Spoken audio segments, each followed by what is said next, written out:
छात्रों, बृहन्मुंबई महानगर पालिका के वर्चुअल क्लासरूम में आपका स्वागत है। मैं तुषार सालुंके कक्षा 8वीं के लिए हिंदी पढ़ाने वाला हूँ। तो अब हम क्लास शुरू करते हैं।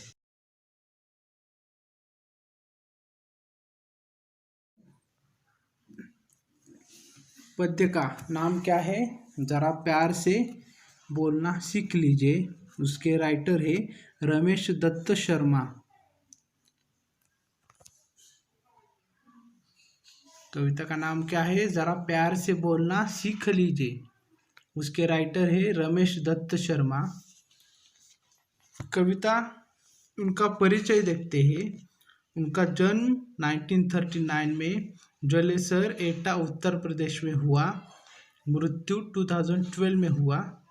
उनका परिचय देखो। शर्मा जी 50 वर्षों से पत्र पत्रिकाओं, रेडियो और टीवी के माध्यम से वैज्ञानिक दृष्टिकोण का प्रचार प्रसार करते हैं। मतलब 50 साल से वो पत्र पत्रिकाओं, रेडियो और टीवी के माध्यम से वैज्ञानिक दृष्टिकोण का प्रचार करते हैं। आपको विज्ञान लेखन में दर्जन से अधिक पुरस्कार मिले हैं। मतलब 12 से अधिक उनको पुरस्कार मिले हैं। तो कविता शुरू करने से पहले हमें कवि ने क्या सिखाने की कोशिश की है?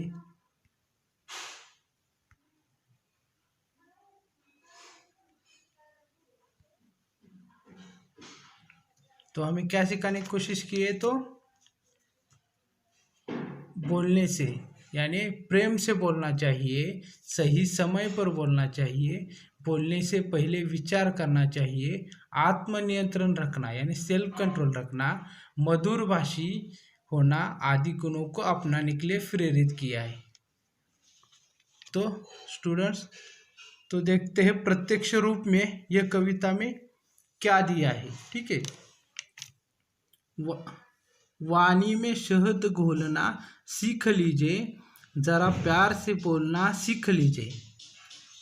इसका मतलब क्या है? इन पंक्तियों से हमें यह सीखना मिलता है कि जो हमारी बोली होती है, भाषा होती है और वाणी होती है,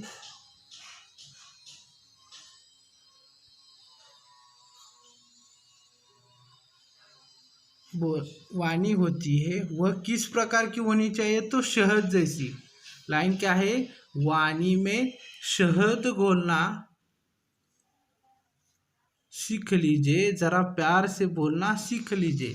तो इन पंक्तियों से हमें यह सीखना मिलता है कि जो हमारी बोली होती है, भाषा होती है और वाणी होती है वह किस प्रकार की होनी चाहिए? तो शहद जैसी। शहद, शहद यानी हनी। तो आपको सबको मालूम है शहद मीठा होता है। जिस प्रकार शहद मीठा होता है, ठीक उसी प्रकार यह शहद हमारी वाणी में घोल देना चाहिए। तो कितना अच्छा होगा। मतलब हमारी वाणी मीठी होनी चाहिए। प्यार से बोलने से सभी काम होते हैं। हम प्यार से बोलते हैं तो सभी काम आसान हो जाते हैं। हमारी भाषा किस प्रकार की है, उस प्रकार से सामने वाले की रिएक्शन होती है। तो हमें क्या करना चाहिए? हमारी वाणी शहद जैसी होनी चाहिए, यानी मीठी होनी चाहिए और हमें सबके साथ प्यार से बोलना चाहिए।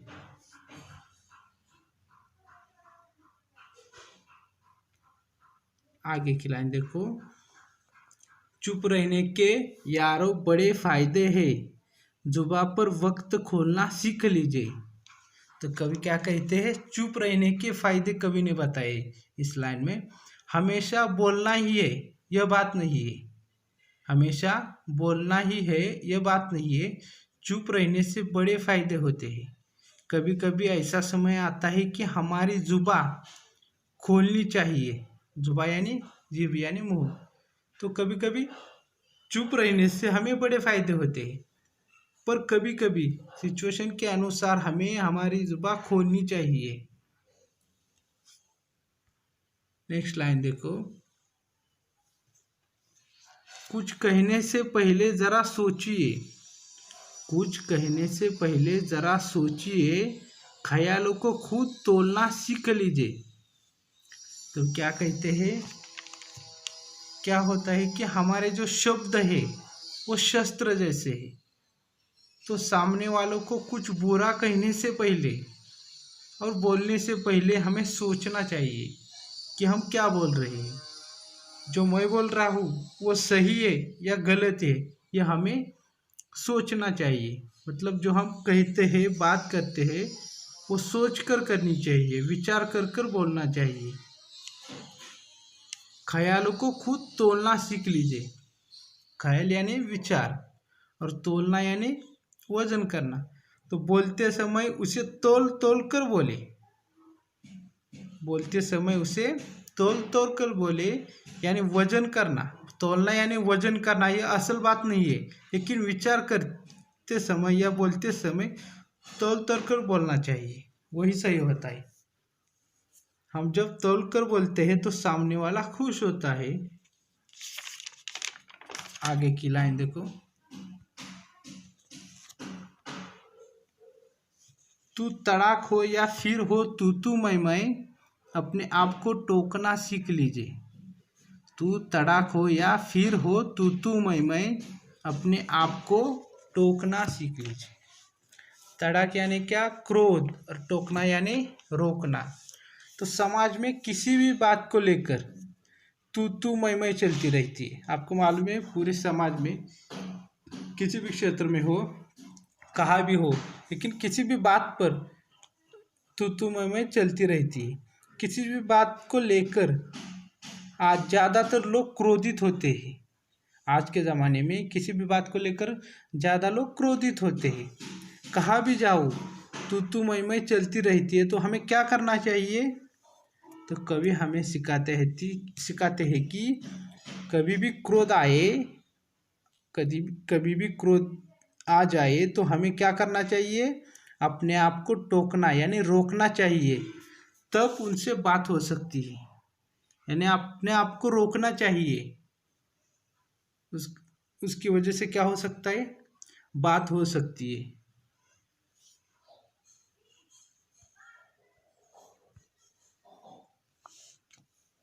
पटाखे की तरह फटने से पहले रोशनी के रंग घोलना सीख लीजिए। पटाखे की तरह फटने से पहले रोशनी के रंग घोलना सीखिए।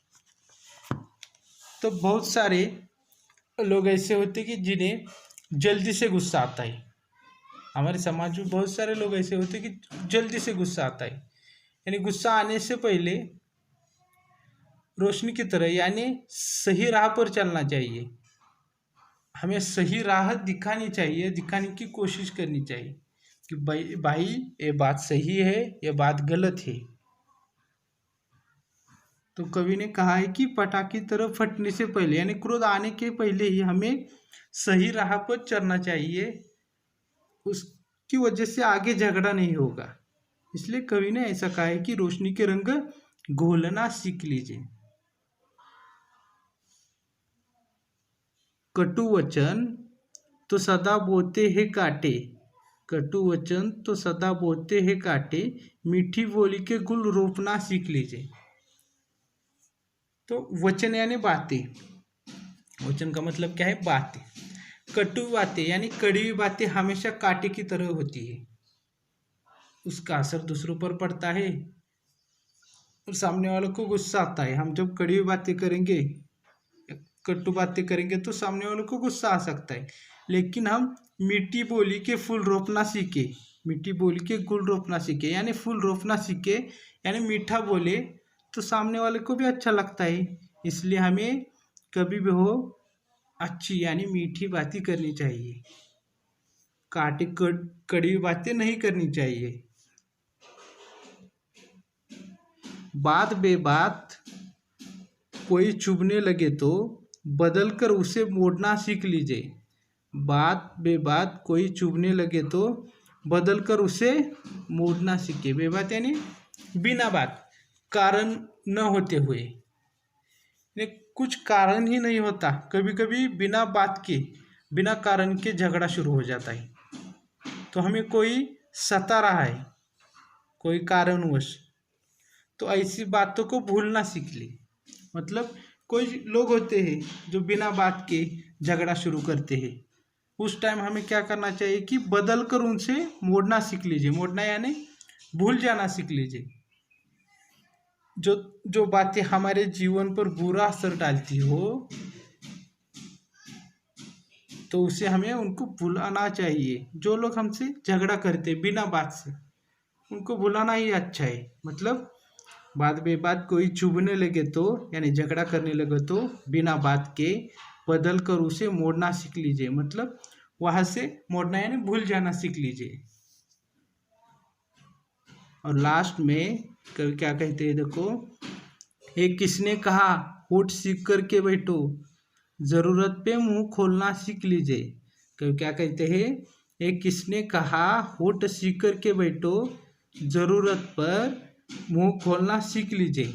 यानी पहले हमने देखा था चुप रहने के भी फायदे हैं, लेकिन वक्त पर ज़रूरत पड़ने पर हमें जुबान खोलना भी आवश्यक है।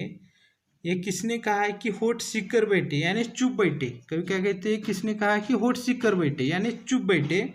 समय आने पर मुंह खोलना भी चाहिए। मतलब समय आने पर जहाँ ज़रूरत है वहाँ हमें क्या करना चाहिए, मुंह खोलना चाहिए। तो पूरी कविता में या पद्य से हमें क्या सीख मिलती है, तो हमें सबके साथ प्रेम से बोलना चाहिए, सही समय पर बोलना चाहिए, बोलने से पहले विचार करना चाहिए, आत्मनियंत्रण रखना चाहिए यानी सेल्फ कंट्रोल होना चाहिए हमारे अंदर, और मधुर भाषी होने चाहिए मतलब मीठी बातें करनी चाहिए। Now click on the subscription button below to subscribe the channel, then the bell button to get the notifications of the new videos. Thank you.